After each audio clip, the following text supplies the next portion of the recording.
Welcome back to Vote for Vermont, everybody, where our tagline is listening beyond the sound bites. This is a digital recording today. Unfortunately, Pat was not able to join us, although she does send all of her loyal viewers her kindest regards. I know she's doing, 8 or 10 of these every week, or a huge number of these. So I'm sure there's plenty of other ways for you to go on and watch her if you feel so inclined. My name is Eric Lamontaigne. I'm the Executive Director at Campaign for Vermont. Vote for Vermont is one of our programs that we do as a way of educating you, the viewers, on the folks that are out there trying to run for office, the people who want to represent you and do what they think is best for the state of Vermont on your behalf. Today we're joined by Ron Horton. Welcome, Ron. Thank you. Ron is running for state senate in Essex and Orleans counties. And so today, Ron, let's start off with the beginnings. If you would just go ahead, introduce yourself to our audience. Sure. Well, you said it very well. I'm Ron Horton. I live in Jay, Vermont, and I've been back in Vermont for about 9 years now, which means I have a total of 20 years as a Vermonter, thank goodness. And came back, for a variety of reasons, but mainly because I was invited back by my family. So that was a good thing. And where was it you were before? Well, I was in Burlington area for 11 years, from 72 to 83. I was with Delta Airlines. Okay. And Delta pulled out in 83. And so I chased them all over the country being a loyal employee. And I retired out on the West Coast, spent 15 more years out there before I was able to get back here. So I was away for 30 years, which was a long stint. An interesting side note, though, I was away for 30 years. Big Delta was away for exactly 30 years also. They brought one big jet in for the main company. When they must have known you were coming. Thought that was an honor to me. I'll support you in that. I have no evidence to the contrary. Okay. So let's dive into this a little bit. What are your key priorities that you're discussing with your voters, and what do you hope to pursue if you get elected to this office? Sure. Well, when I did come back, one of the first things I did was pick up a Barton Chronicle. And I read the thing from cover to cover. I love that little paper. But the one thing that really disturbed me was I was reading about people that were losing their houses for the lack of $300 worth of back taxes. So that got me looking around the area and seeing just how much struggle there was in this area of Vermont.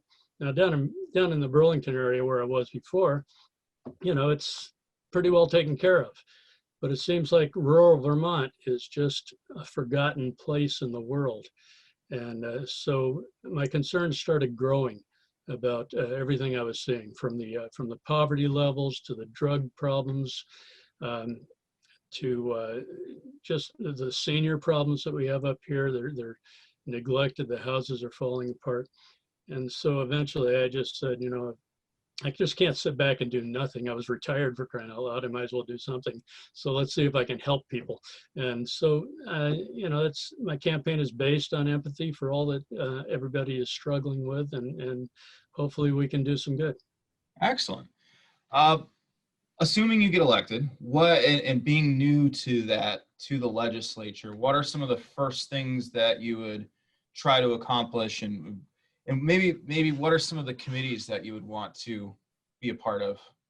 Well, the committees, I think I would like to be on the Transportation Committee, mainly because I have such an extensive background in the aviation industry. And I'd also like to be on the Finance Committee because I dabble in finance all the time. I taught the Dave Ramsey Financial Peace course over in Oregon for 9 years. Very neat. And so, I'm very interested in seeing how we can help people out with their finances and help a state out with its finances. I mean, obviously we're in pretty bad shape right now with the COVID and everything else. So, but as far as my main concerns, and one of the first things I would want to work on is the problem that seniors have up here. We're an aging community, yet we're not doing anything to solidify our community of seniors in a way that will let them remain as Vermonters. I mean, their taxes are too high. Their cost of living in general is too high. There aren't enough facilities for them to go to have social gatherings and so forth. And I think there's a lot of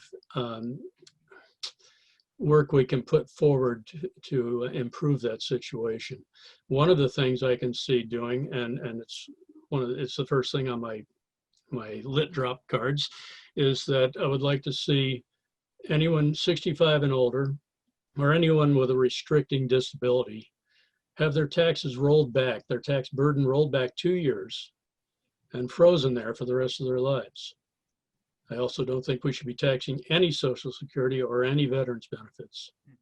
So I think that would be a big help in helping some of our aging people remain in the houses that they've loved all their lives. Excellent. I like the sounds of that. I know you're right. This is an aging community, an aging population. Demographics are something they talk about all the time in this state. It's a never-ending conversation. So I like that on one hand, it sounds like you're trying to address there's a lot of people focusing on getting the younger people here, but you're saying that you would like to work on the other side of that, creating security for the other side of that coin. That's true. I mean, obviously we do want to retain our students, also our youth in the area, and I have developed ideas for that too. I mean, my website is probably overdone. If people want to go on and read at ronhorton.info, they'll have plenty to read. It may not be as big as the book Rage, which I've yet to read, but it has a lot of information on there, and it dabbles in a lot of different problems that I can see the Vermont having right now. So speaking of websites and campaigning, what have you been doing to reach folks during this very, it's so cliche and overused, but unprecedented, I think is the word everybody used. I think my wife said if she hears that one more time, she's going to scream through the roof. It is one of those words that everybody's using it right now. It's a challenging time, let's put it that way. And interesting. I think we're all trying to figure it out as we go. My biggest way of campaigning the last 2 times I was out, which was in 2016, 2018, was to go door to door and event to event and meet people one-on-one. And I had a tremendous success with getting my name out there, my ideas out there, and being able to talk to people and asking what they need. But now it's entirely different. But the one good part this year is I have a campaign. I actually have some campaign people on my campaign that are helping. I had 1 helper last year, and this year I think I have 7. So oh wow, that's a lot of help. We're planting signs like everybody else. We're going to be doing lit drops. Right after this Zoom, I'm going to be on a phone call, town hall with David Zuckerman. So that'll help. We'll be starting phone banking here very soon. We just got the list from the Vermont Dems, and we'll start trying to get people to pick up their phones like I don't. And that's one thing I realized that we didn't clarify that. Which are you running, Democratic, Independent? Oh, definitely Democrat. Okay. Right. Yeah. And up here, there are two Senate seats. Currently, they're being held by faux Democrats. They openly admit that they're a lot more conservative than they are progressive. So I'm quite a bit left of them, and I think my ideas will stand out on top of theirs for that reason. Now, one of the incumbents has a pretty busy schedule in his personal life, forgot to get on the primaries, so he's running as an independent this time. Interesting. Yeah, so it's going to be it's a difficult race up here this time. We have 2 seats and we have 5 challengers right now for those seats. 2 Republicans have jumped in the race, and the independent, and then myself and Bobby Starr is in there also. Well, hopefully that much interest is a good indicator that people want to see change and work for change. Well, I hope so if it's the right change. Well, let's jump into that word that people don't really like, the two words right now, COVID and taxes. We've been seeing that, as difficult as 2021 has been economically, 2022 is slated to be, is when we're really going to feel the ramifications of this pandemic. Have you thought about that issue at all, and what, as a legislator, you're prepared to do given some of these, this crisis that we're facing? Sure. It's one of those things where we're definitely going to need the federal money. And God willing, we'll have a new president that'll listen to reason and get us some federal money up here starting in 2021. But we also have to take care of our own situation. We have to, another cliche, tighten our belts. As a financial instructor that I was, I taught people to look at every dime they spend. And I don't think government tends to do that. And I think there are a lot of people will agree with me on that statement. We definitely have to look at how we spend our money, how we can cut back a little bit. Just for instance, on the issue of road salt. We use more road salt than probably any state per capita in the country right now. And there's actually 8 states in snow areas that don't use any salt at all. So that might be a way we could save a little bit this time, cut back on our salt drastically. We have fewer cars on the road right now because more people are working from home or out of work completely. So I don't know as we have that great need to dump all that much salt on there, which is a tremendous expense that we all know.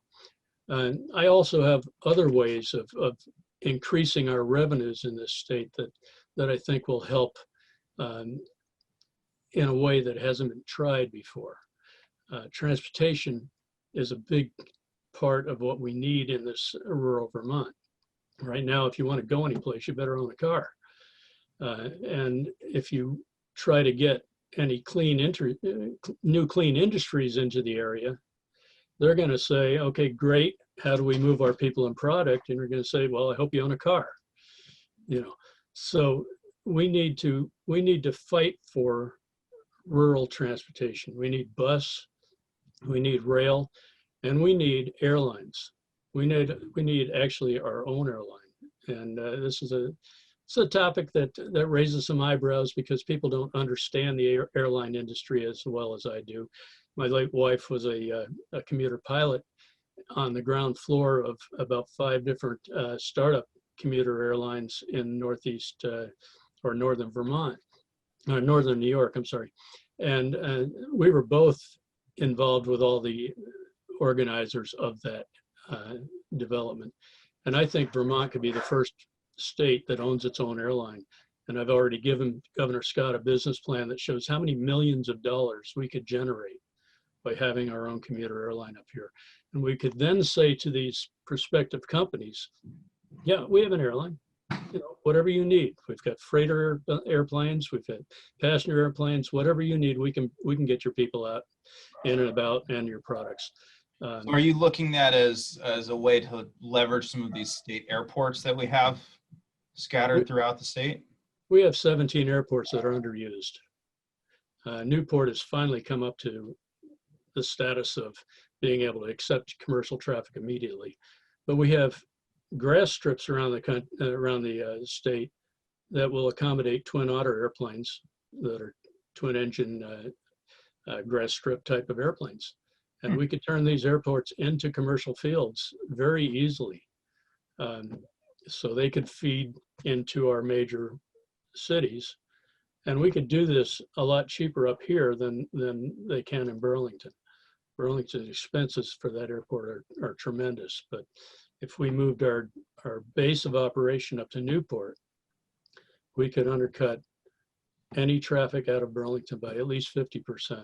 And we could draw all the people from Sherbrooke when we finally open our border, from Sherbrooke and even Montreal, because those people go as far as Burlington right now to travel out of here.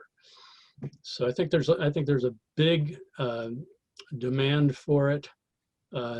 People are stuck here in the Northeast Kingdom without a way to maneuver around. And I think this would be an ideal way to get tourism in, get new businesses in, create jobs, bring tax revenue up here, new families.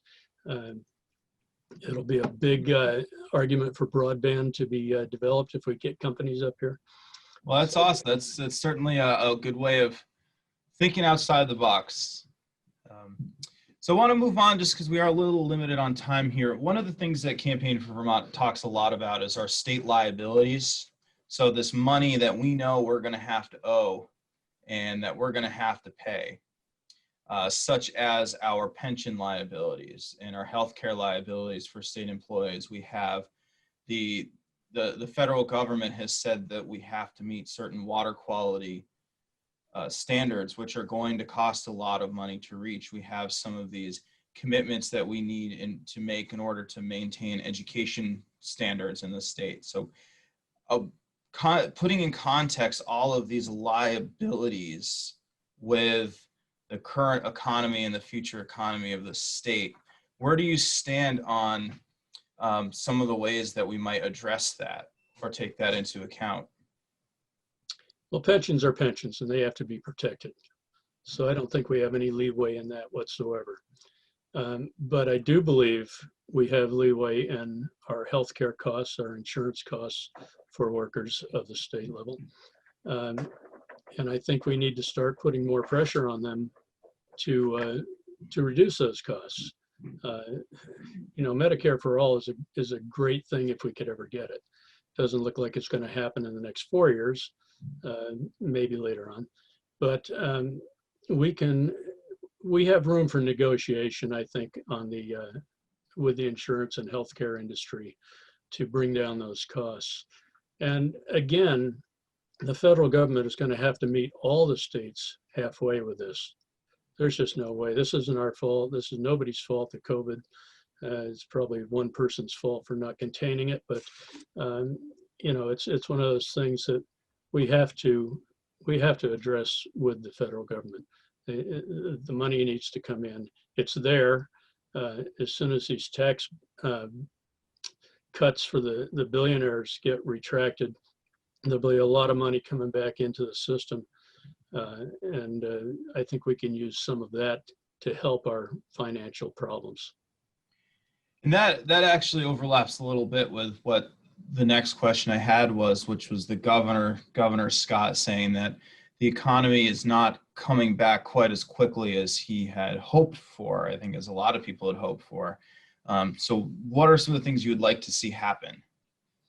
Oh, well, first thing I'd like to see happen is the border opened, but that's going to take, I think that's going to take a new president, to tell you the truth. I don't think it's going to open. The border with Canada. Right. I don't think it's going to open before January. We are in a tough situation. There's no doubt about it. I mean, we've lost how many restaurants alone, and small businesses are folding, in droves. You're right. It hasn't come back as fast as anybody would have liked, but we have to stay the course or we're going to end up like India is in with their second wave. Right now, Dr. Fauci said the other day that he doesn't think that Vermont's going to have a second wave if we continue on the course that we're going. And I agree with that. It's not helping our economy one bit. But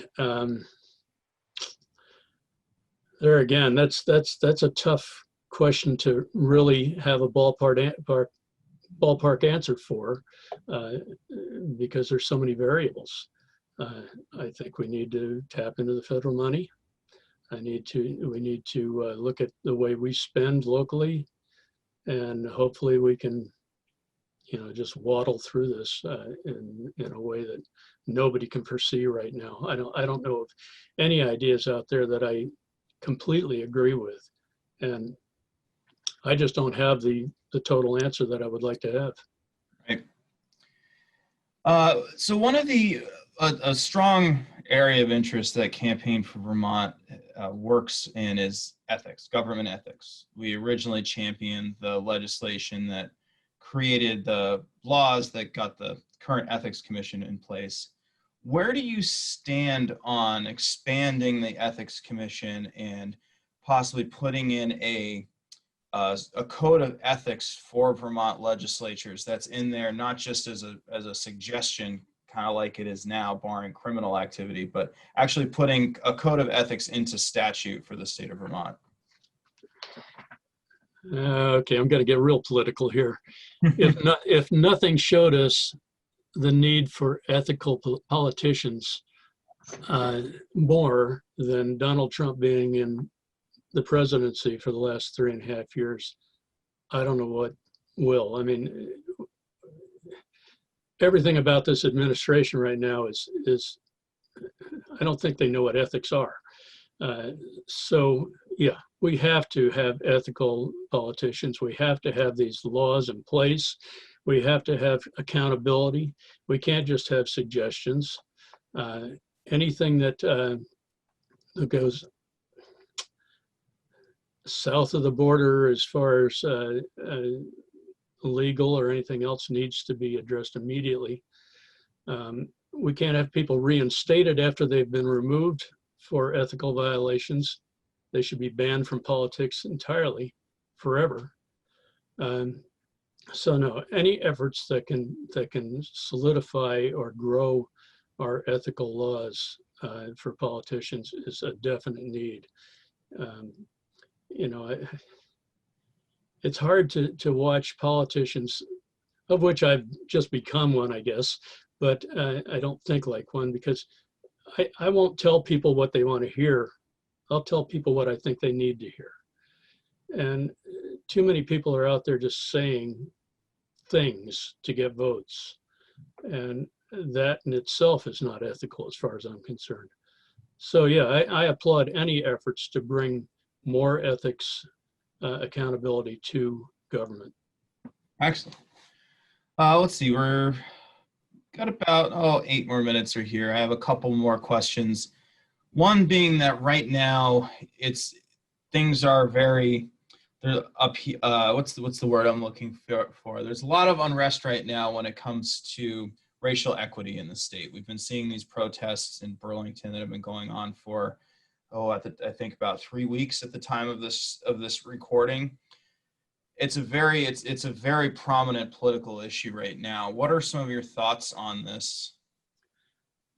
Well, first, let me preface that with, I grew up in South Florida in the 50s and 60s.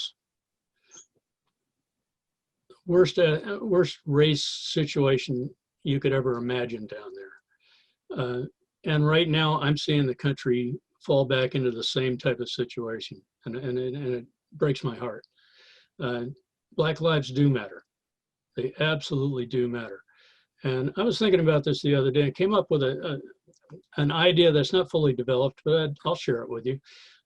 I feel that anybody in power, in political office, in management of government, or anybody that's convicted of a crime that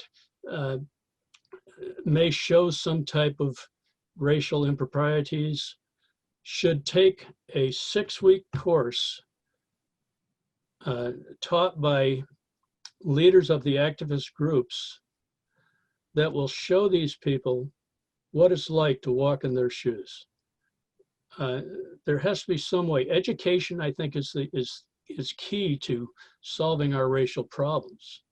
It doesn't happen overnight, but I'll tell you one thing, even the rallies I've been to, with as much racial background as I've seen, racial inequities, it's opened my eyes.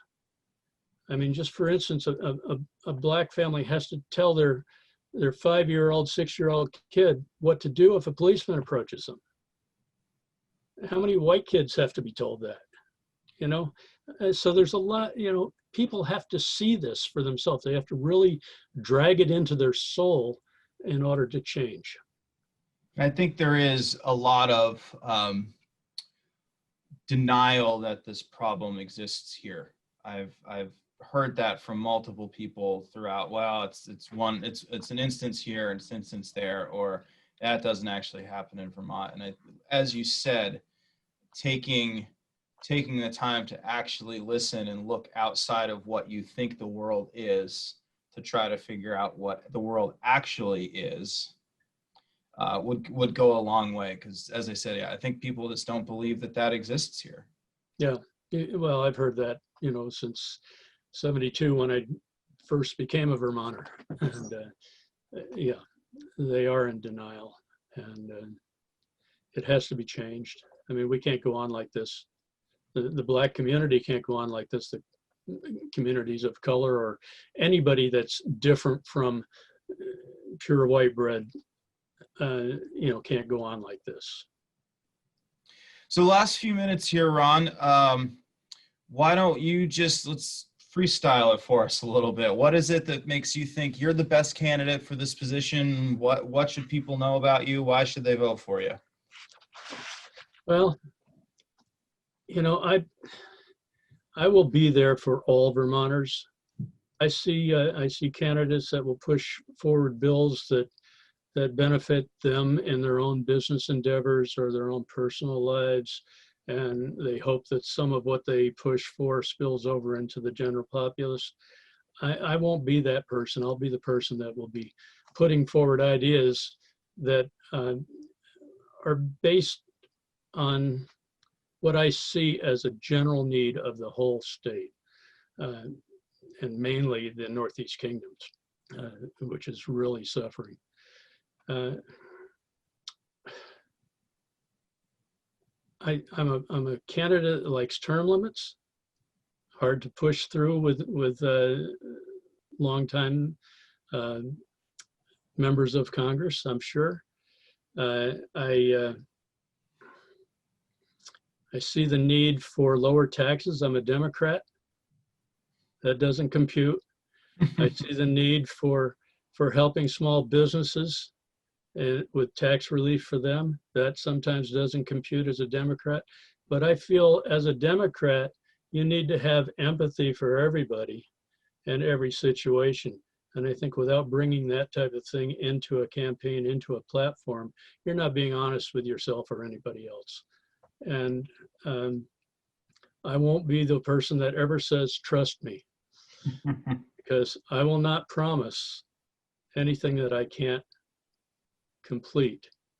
So there'll be very few promises that you hear from me. When somebody promises you that they'll get something done, they're either being they're either lying or they're not being smart about what they're saying, because you just can't promise an outcome. You can promise an effort, but you can't promise an outcome. So I would love to have people join my campaign, join me, support me. Again, it's ronhorton.info. I have my campaign committee, and we're looking for other volunteers, anybody that wants to help with the phone banking or sign planting or lead drops or helping me with any place that we might be able to have a safe rally. I am somebody that will work for the people, and that's not just a cliche. I will definitely work for the people. I'm not too busy. I can devote all my time to this effort, and I hope people realize that. Excellent.